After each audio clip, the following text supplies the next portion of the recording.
Cross enrolment ratio, GR.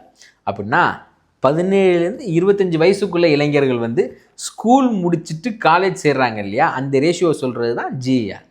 இந்த ratio வந்து நம்ம தமிழ்நாடு தான் இந்தியாவிலேயே அதிகம். அது மட்டும் இல்லை, இந்தியாவிடவும் அதிகம். ஏன்னா தமிழ்நாடு வந்து ஜிஆர் எவ்வளோனா 47லேருந்து 50. இந்தியா வந்து பார்த்திங்கன்னா 28லேருந்து 29 தான் இருக்குது.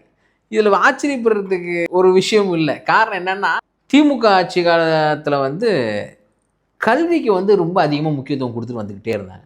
அது எப்படின்னா, இதுலேருந்து ஒரு 35-40 வருஷத்துக்கு முன்னாடியே 1 கிலோமீட்டருக்கு வந்து ஆரம்ப பள்ளி, 3 கிலோமீட்டருக்கு ஒரு நடுநிலைப்பள்ளி, 5 கிலோமீட்டருக்கு ஒரு உயர்நிலைப்பள்ளி, 8 கிலோமீட்டருக்கு ஒரு மேல்நிலைப்பள்ளின்னு முதல்ல பள்ளி கல்வியை வந்து இங்கே ஃபோக்கஸ் பண்ணி முடிச்சுட்டாங்க.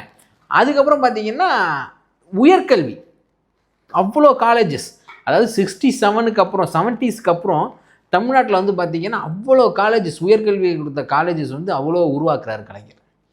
அதனால தான் இந்த சதவீதம் வந்து நமக்கு உயர்ந்துக்கிட்டே போகுது. இன்ஃபேக்ட் சொல்ல போனோம்னா ஒரு சில யூரோப்பியன் கண்ட்ரிஸை விட நம்ம ஜிஆர் வந்து அதிகமாக இருக்குது. இது காரணம் என்னென்னா கலைஞர் அன்னைக்கு செஞ்ச செயல்கள் தான்.